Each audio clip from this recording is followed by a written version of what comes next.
శ్రీ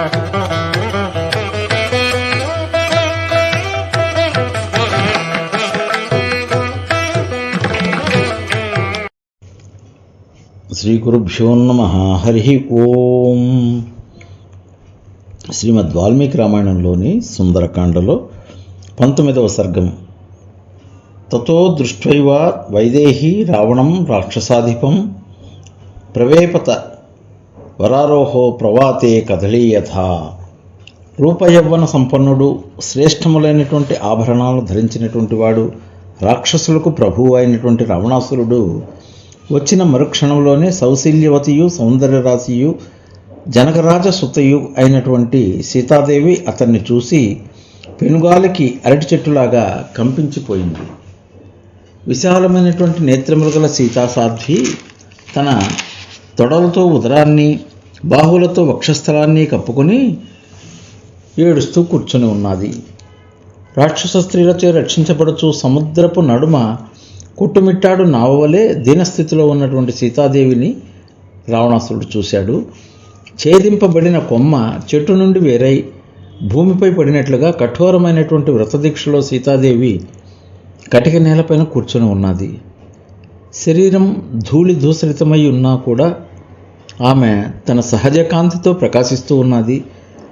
అలంకారాలను ధరించుటకు అర్హురాలైన సౌభాగ్యవతి భూషణములను ధరింపక ఉన్నను ఆమె తేజస్సు ఏమాత్రం తరగలేదు.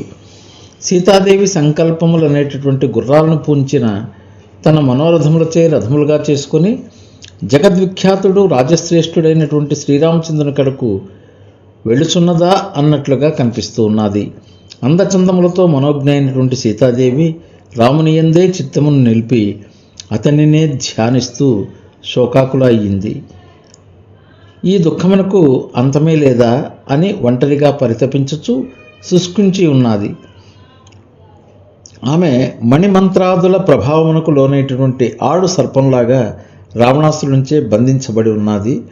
సీతాదేవి ధార్మిక సాంప్రదాయాలకు కుదురైనటువంటి ఉత్తమశీలములు గల జనకరాజ వంశంలో పుట్టినది. వివాహ సంస్కార ఫలముగా ఆమె పవిత్రమైనటువంటి ఇక్ష్వాకు వంశంలో మెట్టినది. నిరాధారంగా వచ్చిపడిన అపవాదులాగా, దెబ్బతిన్న కీర్తిలాగా, పాఠవములు లేనటువంటి మిక్కిలి శిథిలమైన వేదాది విద్యలాగా ఆమె గోచరిస్తూ ఉన్నది.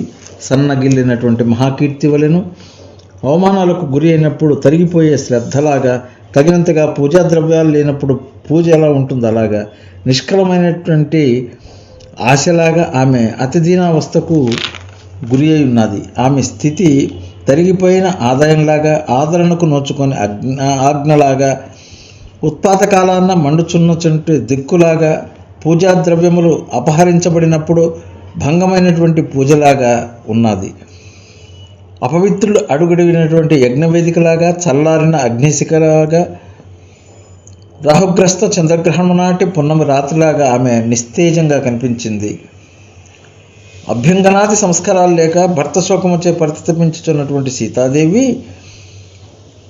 నీరంతయు వృధా కాగా ఎండిపోయిన దానివలే, అంటే నదిలాగా, కృష్ణపక్షమునందలి చీకటి రాత్రి వలె కళతప్పి ఉన్నది. సుకుమారియు సుందరాంగియు రత్న ఖచ్చిత హర్మ్యాలతో నివసింపదగినదియు అయినటువంటి సీతాదేవి అప్పుడే పికలింపబడి ఎండవేడికి కమిలిపోయినటువంటి తామర తూడులాగా కనిపించింది. వేటాడువారు పట్టుకొని పోయి స్తంభానికి బంధించగా గజరాజునకు దూరమొకటి వలన మిక్కిలి దిగులతో నిట్టూర్పులు విడుస్తున్నటువంటి ఆడ ఏనుగులాగా ఆమె దుఃఖార్తయ్యి ఉన్నది.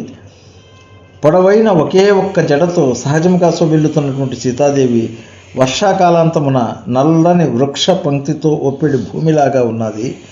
ఆమె ఉపవాసాలతో, శోకముతో, ఆలోచనతో, భయంతో, వాయుమాత్రం ఆహారముతో, తపోవ్రత నియమాల్ని పాటిస్తూ మిక్కిలి క్షీణించి కృషించి దీనదశలో హనుమకు దర్శనమిచ్చింది. దుఃఖార్తి అయినటువంటి సీతాదేవి అంజలి ఘటించి శ్రీరాముని వలన రావణునకు పరాభవం కలుగవలనని నిండు మనసుతో కోరుకొనొచ్చు కులదేవతను ప్రార్థిస్తున్నట్లుగా కనపడింది. అందమైన రెప్పలతో కొనలయందు ఎర్రగాను మధ్యన తెల్లగాను ఉండి విశాలమైన నేత్రాలు గల సీతాదేవి తనను రక్షించు వారి కొరకై నలుదిశలా పరికిస్తూ దుఃఖిస్తూ ఉన్నది. ఆమె శ్రీరామునే తన సర్వస్వంగా భావించి పతివ్రతా ధర్మాలని నడుపుతున్నది. రావణుడు సావుమూడిన వాడై సాధ్వి అయినటువంటి ఆ మైథిలిని ప్రలోభ పెడుతున్నాడు. స్వస్తి.